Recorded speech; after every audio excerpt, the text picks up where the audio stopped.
Let's talk about this heated confrontation between Congresswoman Rosa Delauro and Attorney General Pam Bondi. Pam Bondi got humbled fast. Thank you very much, Mr. Chairman. Just a quick note before I get to my questions. Fentanyl seizures are down 30% compared to last year, and that data is coming from the Customs and Border Patrol, CBP. I don't make it up, but fentanyl seizures are down. At your confirmation hearing, you asserted that you will do everything in your power to prevent illegal gun runners in our country. Your budget request for the Bureau of Alcohol, Tobacco, Firearms, and Explosives, ATF, proposes a cut of 26% below the current level. How can you justify such a massive cut without inevitably weakening ATF's ability to help our state and local law enforcement fight illegal gun trafficking? How many ATF law enforcement officers and industry operations investigators do you anticipate will be lost to attrition as a result of this funding reduction you're proposing?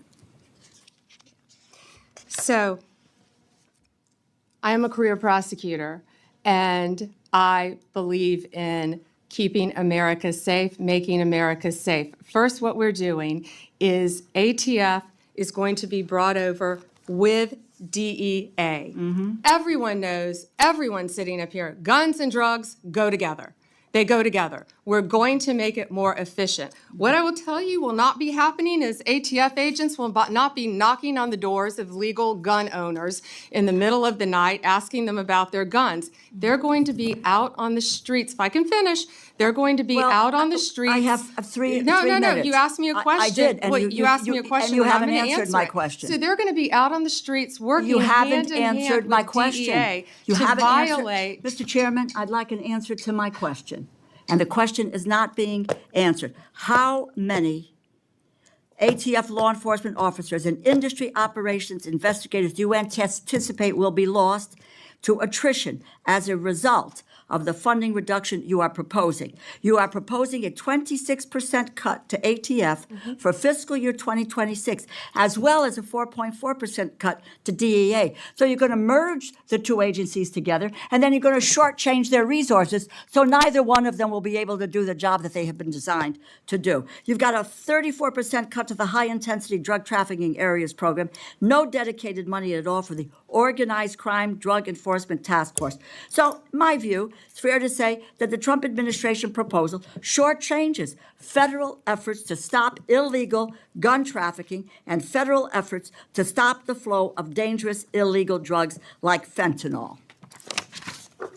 As I was attempting to answer your question very calmly, unlike you, Excuse me, Madam Attorney General. Answer yes or no. Tell me what the numbers are. I don't want to hear all of your filibuster about this. Go ahead, please. Tell us the numbers. So we are reorganizing. ATF agents want to be out on the street. Okay, working let me with answer the DEA question for you. agents. I'm going to answer it for you. Page. Mr. Chairman, you give me a certain amount of time, and I have a high respect for you, but I don't have to listen, nor do my colleagues have to listen to a filibuster when it's a simple question. But I have an answer to your question. It's page 146 of the department's fiscal year 2026 budget, and the performance summary explicitly says, and let me quote, ATF will eliminate 541 industry operation investigators, reducing ATF's capacity to regulate the firearms and explosive industries by approximately 40% in fiscal year 2026. ATF will perform fewer regulatory inspections. And the department summary goes on to say, and let me quote, ATF anticipates a reduction of approximately 284 support personnel and 186 agents based on historical attrition patterns, and these personnel cuts will impact ATF across various functions, unquote. If the capacity to regulate firearms industry is reduced by 40%, if you are losing 186 ATF law enforcement agents, on top of that, it is clear the direction you are headed with this budget, and that's what it is, isn't it? The proposal will weaken our ability to stop gun trafficking and it will greatly reduce ATF support for state and local law enforcement that helps them prevent and solve violent crimes. It's a bad proposal. Do you want to hear my answer in 3 seconds? You mentioned regulatory functions. We will not be having ATF agents go to the doors of gun owners in the middle of the night asking them about their guns, period. They will be out on the streets with DEA, guns and drugs. How many go are together. gone? It will be attrition.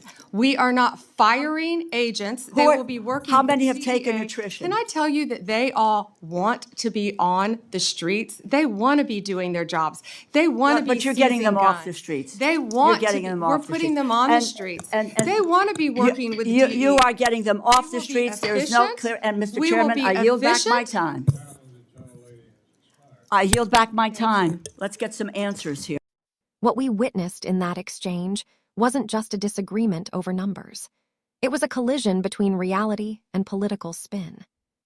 Because when you strip away the talking points, what's left is a budget that pulls the plug on enforcement while pretending to turn the volume up on public safety.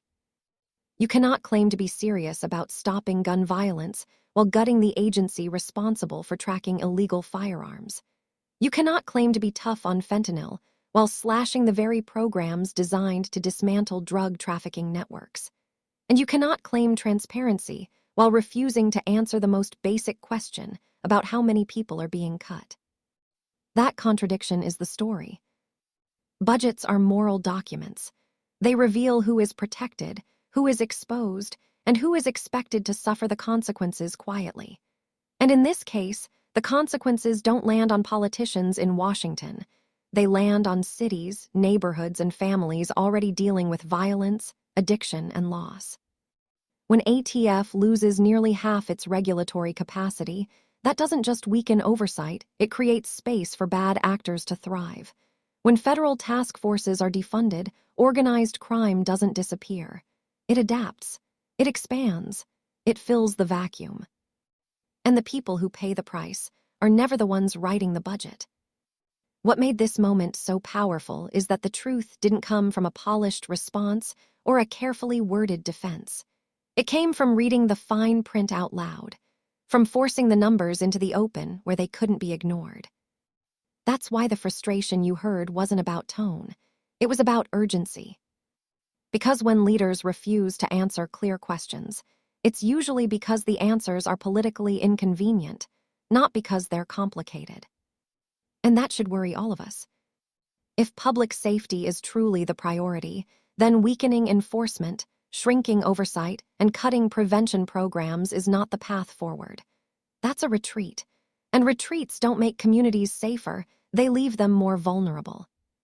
Moments like this matter because they expose the gap between promises and policy, between what's said on camera and what's written into law. And once that gap is visible, it demands accountability. So don't let this exchange fade into background noise. Pay attention to the numbers. Pay attention to who's losing resources. And pay attention to who's being asked to live with the fallout. Because this isn't theoretical, it's real, and it's happening right now. If you want more honest breakdowns like this, without the spin, without the dodging, and without the silence around the hard facts, make sure you like the video, subscribe to the channel, and drop a comment below. Do you think this budget protects people or politics? Let me know.